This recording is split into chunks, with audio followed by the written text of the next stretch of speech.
Hey, what's up, guys? It's your boy MikeSchlemm. We got a commentary for y'all. Wow, I don't know why I said y'all. That ain't right, man. There's no way I should be saying y'all. Anyways, we got a commentary. Black Ops 2 playing on Turbine, a little TDM action.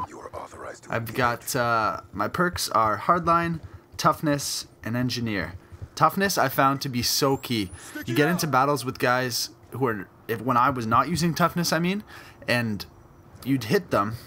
But as soon as what it does, Toughness, is every time you get hit with a bullet, it bounces your gun around in some direction. So you come up to a guy with Toughness and you're shooting away at him. He gets a couple shots on you, your gun bounces off of him, so then you're not hitting him anymore. He just tags you, you're done. So I started using Cold-Blooded as soon as I unlocked it, and I found, like, I didn't know what the heck was going on. Like, I was just getting killed non-stop. I couldn't beat guys and I didn't understand. So I thought about it a bit, put Toughness back on, doing a lot better now. We have third perk is Engineer, which that was just, none of the third perks I really like that much. Right now, at least. At the start. So I just tossed it on there. I don't even think I have Care Package equipped, which is its main bonus. Well, I guess you can see other enemies' equipment and whatnot. Then my gun is the M27 with grip and the reflex scope. I'm really loving the M27. Pretty much as soon as I started using it in the mercenary class, like as soon as you go, it's all I pretty much just used the mercenary class, like the default class, until I got to level 31 and I unlocked this gun. I don't know what it is about it. I just seem to do really well with it. The recoil, the damage, penetration, everything. It suits me, you know. Here we got a guy. I've been tossing out I'm using shock charges and bouncing betties. So I got a hit on a flak jacket with a guy, so came out, tagged him up. I'm repping 7 sensitivity. I don't know if you guys have found this too, but I found with this game that the higher the sensitivity isn't as sensitive, because back in Modern Warfare 3, COD everything days, I've been slowly working my way up. I started being like a noob on like whatever the default was, 3 or something. And then I've been getting up to 5. 5 I think was the highest I ever did in Modern Warfare 3 and Black Ops 2. And then I started playing this and I've got mine on 7, and I feel like I could even go maybe to 8. So I don't know if you guys have found that too, but it's been different. I don't know. But like I said, I've been having a lot of fun. It's bringing back the old, just reminds me of the old days of like, this is what I first got into, like the idea of making these videos was from Black Ops 1. And Call of Duty 4. Didn't really play. I guess I played whatchamacallit, 5. I can't remember what it's called right now. For zombies a bit, but I never really played that online that much, just because I don't really like the old style guns. But it's really bringing back, I don't know, the good feelings that I had with that. I found I like the changes that they've done, bring in pretty much all new weapons. Like the M27 is pretty well the M4 from all the other games. The one interesting I've noticed is that pretty much all of these guns that they brought in are all guns that are in Battlefield 3. I don't know if that was intentional or if it's just coincidence. I don't know what the deal is there. But I don't hate it, because they brought in all new guns, which was one of my pet peeves of Modern Warfare 3, that it was all the exact same guns pretty well as Modern Warfare 2. And I had spent hours and hours playing with each single gun, because Modern Warfare 2 went to 10th Prestige, logged like something ridiculous, like 40 days of playing time or something ridiculous like that. So it's like I've used these guns for days, you know what I mean? Like I don't want to play with them anymore. I want to use something new. And even though the M4, the M27 is pretty much a variation of the M4, it's still, I don't know, I like it.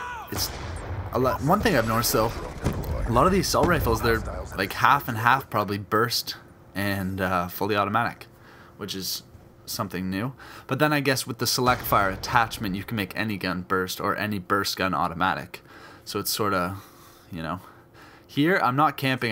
You can see that all my team is spawning to the left of me, and I'm trying to figure out if they're going to be coming in spawning at their main spawn or at some sort of minor spawn, because that's sort of, I wanted to get in a couple little tips that I have that I use to do well at the start.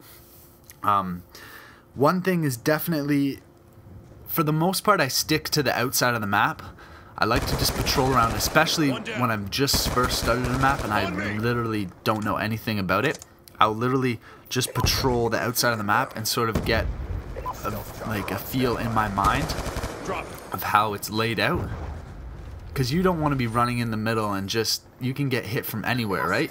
So that's not, just a quick little point here. Called in my stealth chopper right over their spawn, so hopefully this guy's going to clean up. But you don't want to be running around in the middle where you can get hit from anywhere. You just, knowing the maps is probably, I don't know, I'd say, I don't know what the percentage was, but knowing the maps is just as important as your gun skills with a weapon and your controller skills, I think. Because someone good, if you know the map, you can still sneak up behind them and you'll beat someone good from behind when they can't see you every single time, right? Another thing that I sort of subconsciously do this, I think. I don't really, it's not like an active, like I'm thinking, okay, here's the major spawns, but a thing to identify in your mind is where each team spawns at the start of the map. Those are the major spawns. So those are like the most likely spawn points.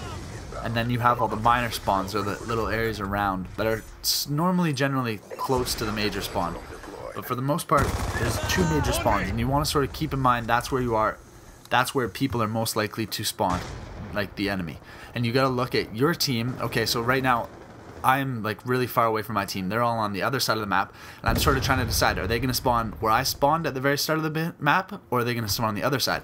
So there, as you can see, I just saw 3 of my teammates spawn in at the major spawn where we spawned at the start of the map. So now I'm working my way back towards where they spawned at the start of the map, because I know that's where they're going to be coming from, right? And this guy doesn't even know what's up, so you just come in. I ran out of ammo, so I took him down. Here, I just got 15-0. Well, not 15-0, but I was on a 15 kill streak there as soon as that guy got me.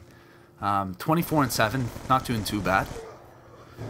But yeah, another key is just, you don't want to be sprinting a lot. You especially don't want to be sprinting around corners, like ever, really. You always want to have your gun at the ready as you go around the corner, because if they're right there, there's that split second of you coming out of sprint to pull up your weapon, they're going to beat you. Another key thing that I try and not do, I think it comes up, there's a great, oh, this guy, I don't know if he's stupid or what. I don't have a silencer on and he walked right past me, but we get lucky on that one. But one thing I don't like to do is shoot unless I know that I have a very high likelihood that I'm going to take the guy down. So you don't want to, if you see a guy run around in the corner, you don't want to ping a couple shots at him if you're not going to hit him, or if you're not going to take him down. Because if you're going to hit him, it doesn't really do much good, because he's going to know you're there, you've tagged him, he's going to turn around, you're going to run around the corner chasing him, and he's just going to shoot you.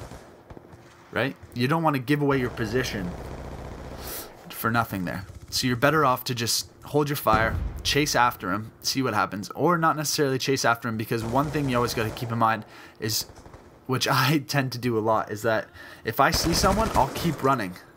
Like if I cross the corner, I'll keep running, and they'll think, oh, he didn't see me, and they'll run around, and then I'll just pop back out and gun them down, right? So you sort of got to keep that in mind. But anyways, guys, this is the end of this commentary. It went pretty damn quick, actually. I was not expecting that. So I've got some more Chelsea. Oh, I didn't tell you about this, but I accidentally saved over my Borussia Dortmund file for my FIFA series, like a noob one night. So I'm starting a new series on Chelsea. That's my favorite team, so we're gonna do it big and just pwn some noobs, you know? That's just all I'm about. Just pwn noobs. Okay, guys? Peace!